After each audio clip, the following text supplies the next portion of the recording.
Olá pessoal, tudo bem? Vamos então agora para a aula de meiose, tá bom? Aqui nós veremos meiose e gametogênese nesta aula. Então, bora lá. Primeira coisa, na mitose, uma célula origina duas, com o mesmo número de cromossomos. Perfeito? Na meiose, uma célula origina quatro, com a metade do número dos cromossomos.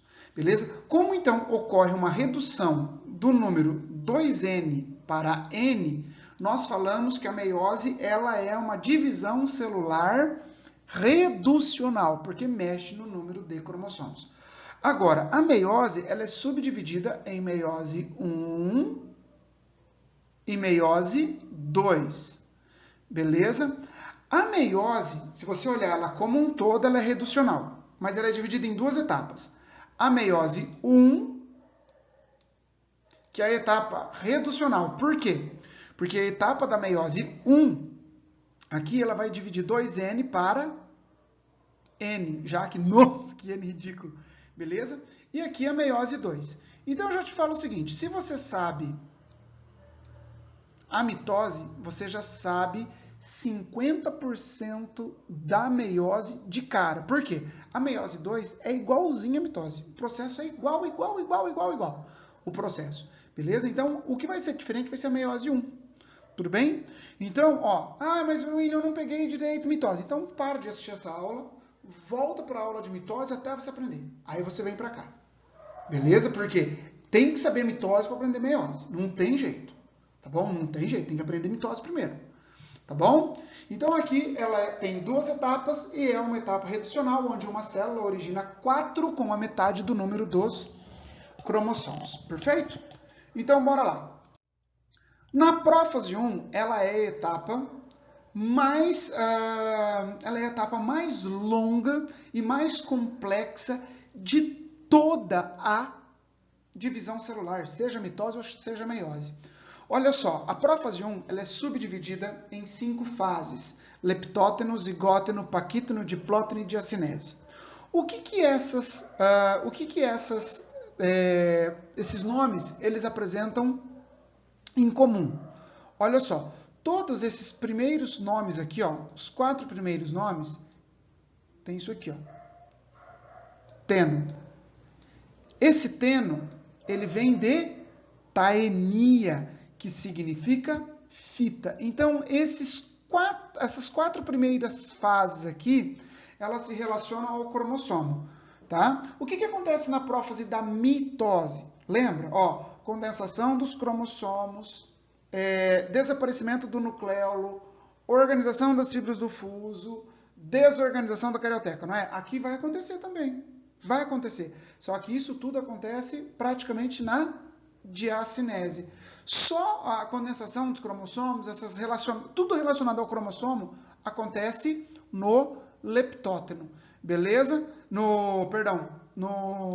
Tudo que estiver relacionado aos cromossomos acontece em leptóteno, zigóteno, paquíteno e diplóteno. Vamos lá então agora para o leptóteno. Lepto significa fino, tudo bem? Lepto significa fino.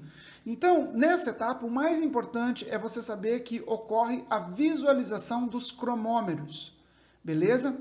Cromo significa cor, meros significa partes. Então, são partes mais coloridas. Porque durante o processo de preparo dessa lâmina, de preparo, você vai promover uma coloração, uma coração você vai corar, né, o material genético. E aí você vai visualizar esses cromômeros. Esses cromômeros são pontos iniciais de condensação dos cromossomos. Uma coisa que chama atenção é o seguinte: no microscópio óptico, quando você observa as cromátides, apesar de elas estarem duplicadas assim, ó, você vai ver... deixa eu fazer diferente aqui. Apesar de elas estarem duplicadas assim, apesar de elas estarem duplicadas, você vai ver ela apenas como um único filamento. Por quê? Elas estão bem unidas por proteínas chamadas coesinas. Beleza? Então, leptóteno, o que é mais importante? Visualização dos cromômeros. que são o quê? Os pontos iniciais de condensação do cromossomo. Perfeito? Aí na próxima etapa é o zigóteno. Zigo quer dizer união. E o que vai acontecer aqui?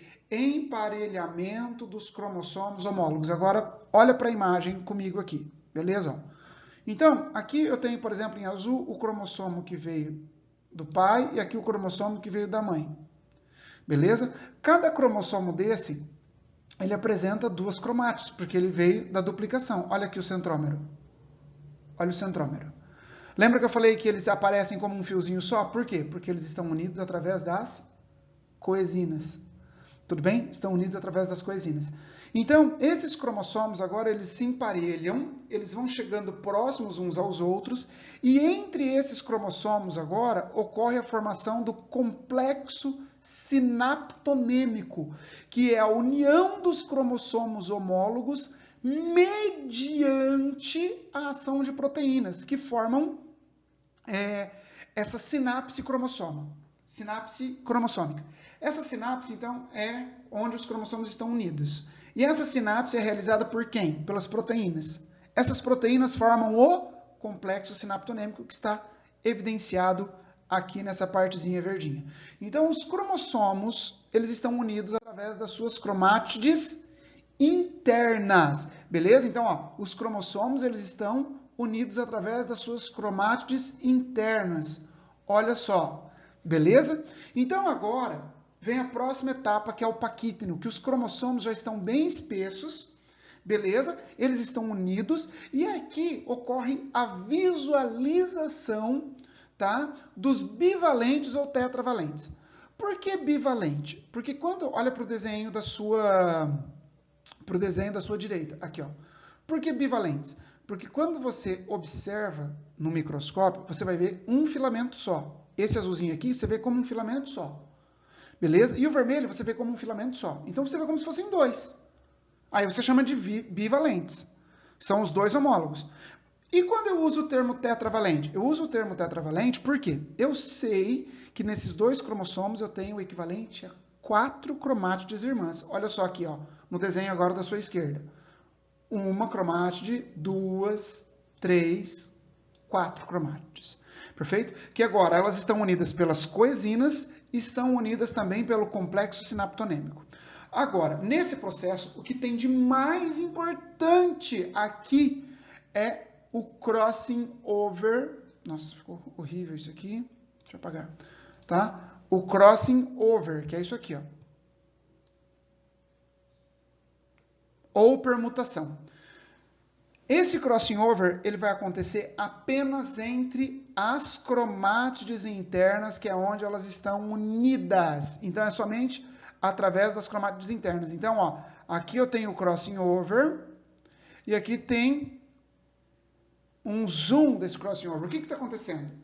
O crossing over ele vai promover, ocorre a quebra das cromátides e elas são unidas de forma inversa. Então, nesse processo aqui, ó, vamos pegar o azul.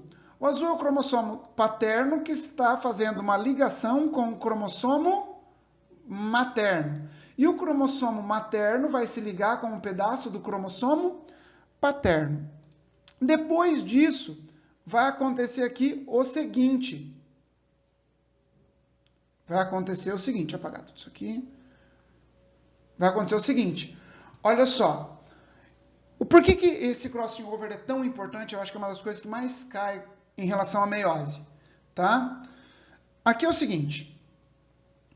Quando o crossing over ocorre, ele permite que em um cromossomo paterno ele tenha fragmentos do cromossomo materno. E o cromossomo materno ele tenha fragmentos do cromossomo paterno. E isso faz que ocorra, então, um aumento da variabilidade genética. Então, o crossing over é uma das estruturas, não é, que é responsável pelo aumento da variabilidade genética. Porque permite a união de um fragmento do cromossomo materno no cromossomo paterno e de um fragmento materno no cromossomo paterno. Beleza? Joia? Tranquilo até aqui? Então, isso é extremamente importante. Olha o meu ponto de exclamação aí. Joia?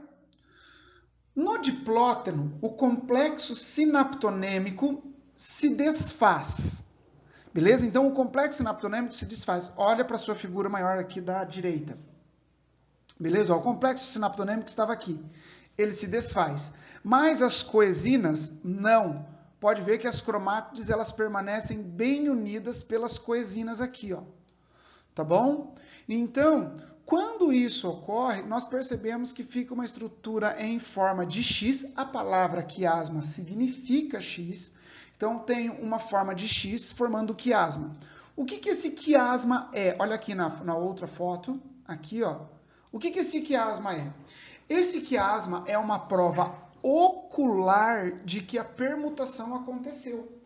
Então, ela é uma prova de que ocorreu a permutação entre os fragmentos cromossômicos. Tudo bem? E agora, esse quiasma, além de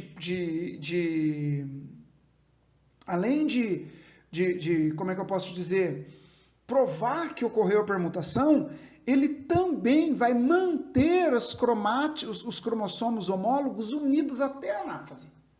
Então, os quiasmas mantêm eles unidos até a anáfase. Perfeito? Aí, na próxima etapa, que é a diacinese, beleza?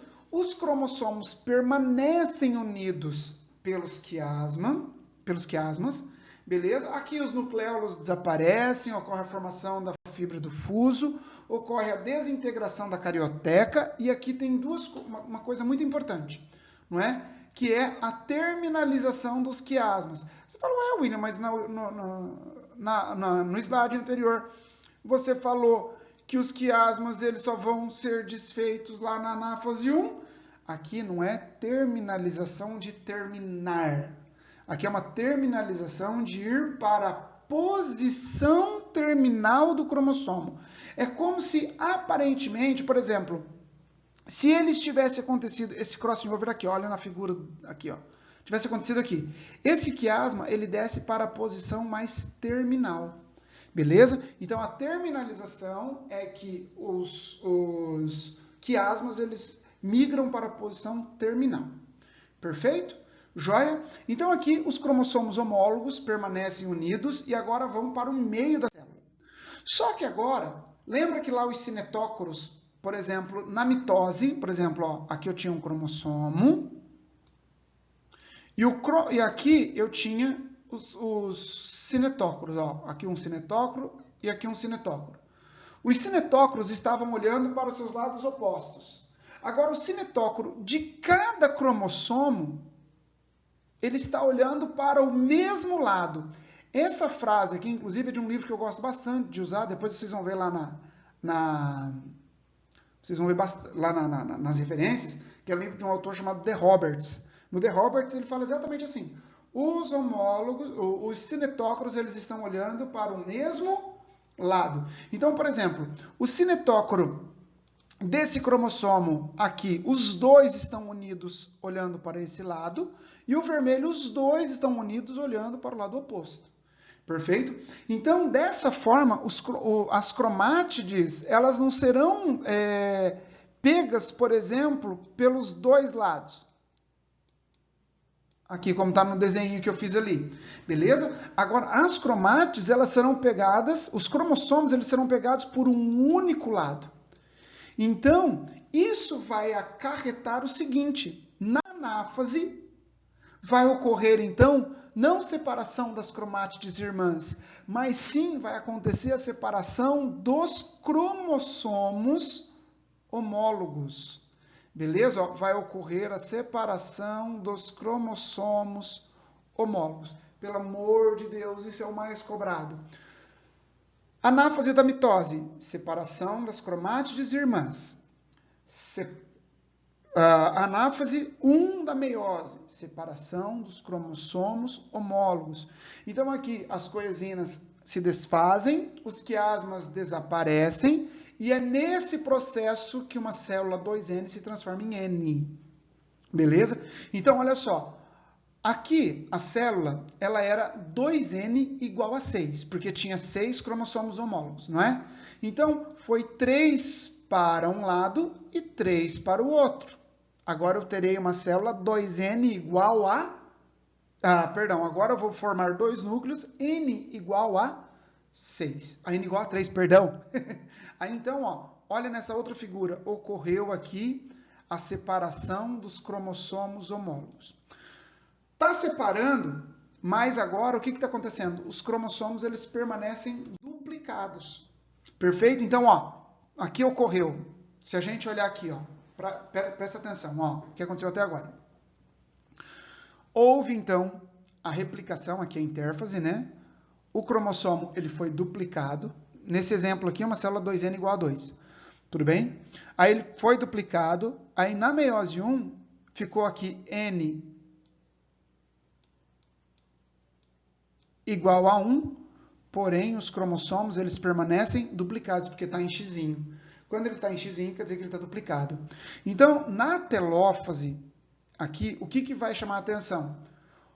O que acontece em qualquer telófase, tá? Os cromossomos descondensam, as fibras do fuso se desfazem, carioteca e nucleolo reaparecem, beleza? Só que agora os núcleos, eles têm metade dos cromossomos da célula anterior. Tem metade dos cromossomos da célula anterior. E outra, os cromossomos, eles estão duplicados. Perfeito? A citocinese, meus amores, é igual da mitose, não vou ficar repetindo. É a mesma coisa. Tudo bem? Então, ó, na mitose, na telófase, aconteceu descondensação dos cromossomos, reaparecimento dos nucleolos, desorganização das fibras do fuso, organização da carioteca. Qual é a diferença? Os núcleos agora têm a metade do número de cromossomos da célula anterior, da célula inicial, e os cromossomos permanecem duplicados. Tudo bem? Aí nós temos a intercinese. Tudo bem? A intercinese é o intervalo entre a primeira divisão meiótica e a segunda.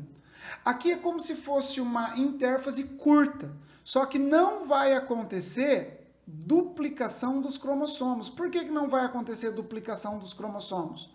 Porque, na verdade, os cromossomos já permanecem duplicados. Então, aqui só vai acontecer a duplicação do centrosoma.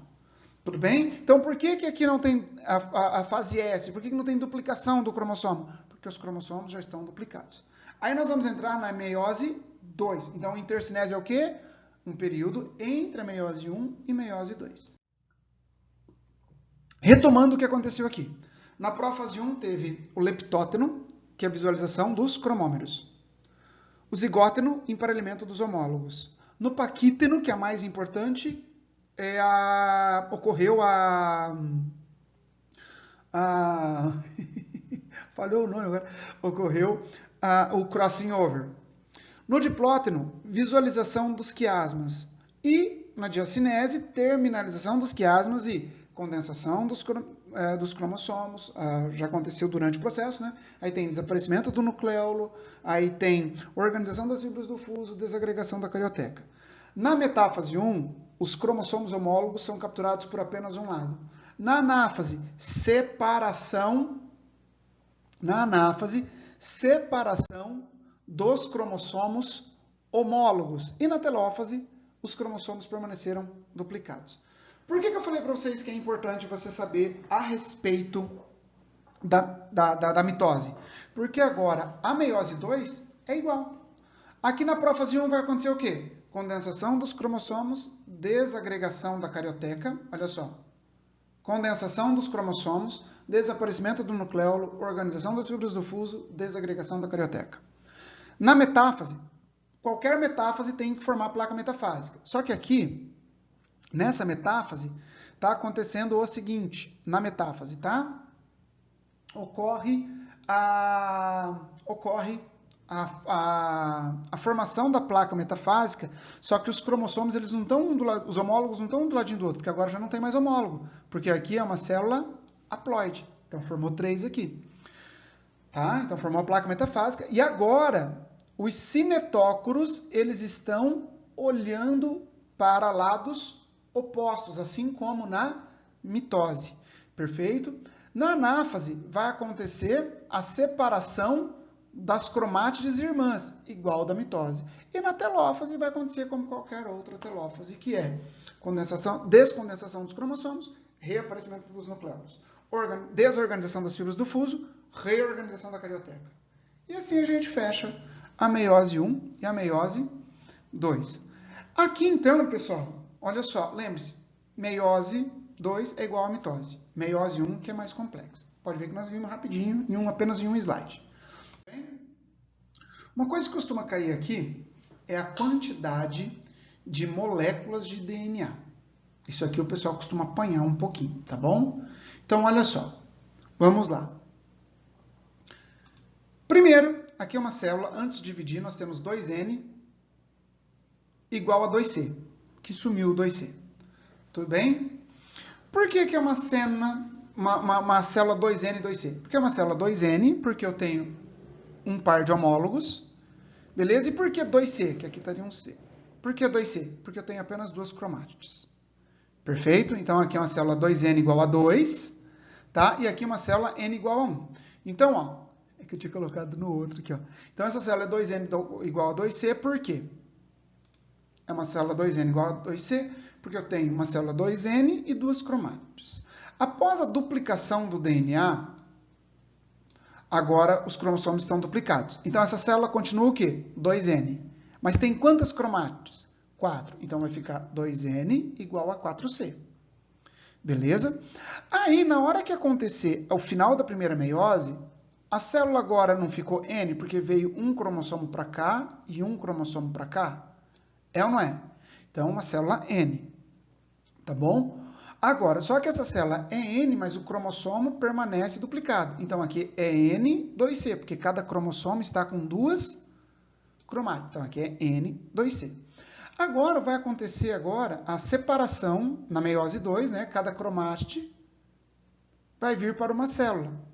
Então, aqui nessa célula vai ser N igual a C. Por quê? Eu tenho uma célula N e cada cromossomo está apenas com uma cromátide.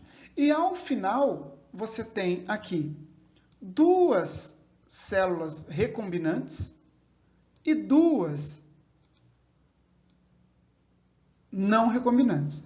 Por que duas células recombinantes? Porque apenas 50% aqui é recombinante. Apenas 50% é recombinante porque a recombinação ocorre apenas entre as cromátides internas. Então, esse é o máximo de recombinação possível. Essa informação é extremamente importante para quando a gente chegar na genética e falar sobre ligação gênica. Perfeito? Então, 50% na meiose das células são parentais e o máximo de recombinação possível é 50%. Tudo bem? Isso aqui costuma cair na forma de gráfico, e a pessoa vê esse gráfico aqui e acha uma coisa do além. Então, olha só, aqui eu tenho a fase G1, a fase S e a fase G2, na interfase. Por que isso aqui aumentou? Porque os cromossomos foram duplicados. Aqui eu tinha um cromossomo, aqui eu tenho N, que é um cromossomo só, aqui 2C, porque eu tenho duas cromátides. Agora ele duplicou aqui, vai para 4C, porque agora ele vai estar em forma de X. Perfeito? Então, por isso que houve o aumento de DNA aqui, porque eu tenho 4 cromátides. Beleza? Aí o que vai acontecer? Na prófase, o número de cromátides permanece o mesmo, na meiose também. Agora, na prófase, metáfase e na anáfase cai o número. Por que cai o número? Porque aconteceu a separação dos cromossomos homólogos. Então, aqui vai ficar N, 2C. Aí, na meiose 2, ocorre, novamente, na anáfase, a separação de cromátides irmãs. Beleza? Então, aqui vai acontecer a formação, então, do novo N e C, igual eu fiz no desenho anterior. Esse desenho cai muito em prova, tá, gente? Muito, muito. Mas se você entendeu o slide anterior, esse aqui é basicamente a mesma coisa, feito de forma diferente. Aqui a comparação, isso aqui é legal para você dar uma olhada, que é uma comparação relacionada à mitose e meiose. Beleza? Ó, por exemplo, na metáfase, aqui na prófase, na mitose, tá? Os cromossomos, eles estão separados, os homólogos, e aqui na prófase os cromossomos estão unidos. Na metáfase, os homólogos não ficam emparelhados e aqui os homólogos eles ficam emparelhados. Perfeito? Aqui vai dar número de células igual à anterior. Beleza? Vai dar 2N, aqui também 2N, e aqui é uma divisão reducional. Beleza? Reducional. Joia? Bom, gametogênese é basicamente a meiose. Tudo bem? Então, por exemplo, uma coisa que é importante você saber é que durante a formação dos gametas femininos, gametas masculinos, ele começa no período embrionário e depois vai para o período pós-embrionário. Beleza? Então aqui nós temos o seguinte, olha só, presta atenção. Nesse período, é um período chamado período germinativo, onde as células germinativas elas passam por mitose, originando então as espermatogônias. Essas espermatogônias, elas passam por um período de crescimento e se transformam em um espermatócito primário. O espermatócito primário é 2N. Então, espermatócito primário, 2N. Perfeito? Ao passar por esse período de crescimento, aí nós temos um período de maturação, onde ele vai passar pela meiose 1 e meiose 2. Então, presta atenção. O espermatócito 1 é 2N. Ao passar pela meiose 1, ele dá origem ao espermatócito 2, ou espermatócito secundário, que é N. Então, é o inverso. Espermatócito primário, 2N, espermatócito secundário, N. Beleza? Aí ele dá origem às espermátides. E essas espermátides, elas passam por um processo chamado espermiogênese, que é o processo de maturação do espermatozoide, transformando ele em uma forma ativa. Então aqui eu tenho uma espermátide, perfeito, que vai perder o excesso de citoplasma, perde esse excesso de citoplasma aqui, tudo bem? Através da formação das vesículas do complexo de Golgi, vai formar essa estrutura chamada acrossomo, que é importante para a fecundação. E aqui eu tenho um espermatozoide completamente formado, com a cabeça, onde eu tenho o acrossomo, que é extremamente importante, as mitocôndrias, porque ele precisa de energia para movimentar o flagelo, aqui a peça principal e a peça final, que vai contar apenas com o flagelo. Perfeito? Então, a espermiogênese é o processo em que a espermátide passa para se transformar em um espermatozoide ativo. Tá bom? A relação hormonal disso aqui normalmente se vê na reprodução humana, tá bom? Nas mulheres, as mulheres elas já nascem com a quantidade de ovogônias pré-destinadas, beleza? Então, até o terceiro, começa com o período de período germinativo no terceiro mês de vida intrauterina e ele termina no período de vida extrauterina. Então, acontece que é o seguinte, período germinativo, as células... Tá falhando a minha câmera aqui. As células germinativas elas começam a passar por meiose e originam as ovogônias. Essas ovogônias, elas passam por um período de crescimento, beleza? E se transformam em um ovócito primário, que vai estar no folículo ovariano aqui. Aí ela entra na meiose e para na prófase 1. Isso no terceiro mês de vida extrauterina. Beleza? Ela faz isso no terceiro mês de vida extrauterina, ela para na prófase 1. Aí todos esses ovócitos, eles ficam parados até a puberdade. Quando chega na puberdade, o hormônio FSH entra em ação e estimula essa célula que está parada, esses folículos que estão parados em prófase 1, a terminar a divisão e para na metáfase 2. Beleza? Então ele para na metáfase 2. Ao parar na metáfase 2, ela não vai continuar. Então, quando a mulher ovula, ela não libera o óvulo. Ela libera ovócito 2. Ao liberar o ovócito 2, só vai ocorrer, então o LH, que é um hormônio, ajuda nessa ovulação, que é a liberação do ovócito 2 para a tuba uterina, e essa divisão ela só vai terminar caso ocorra a fecundação. Se não ocorrer a fecundação, a mulher libera o ovócito 2 com a menstruação. Beleza? Então, assim, nós terminamos essa primeira parte. Aqui são as referências. Desculpa pela falha da câmera aqui. Tudo bem? Um grande abraço e até mais, meus queridos. Tchau, tchau.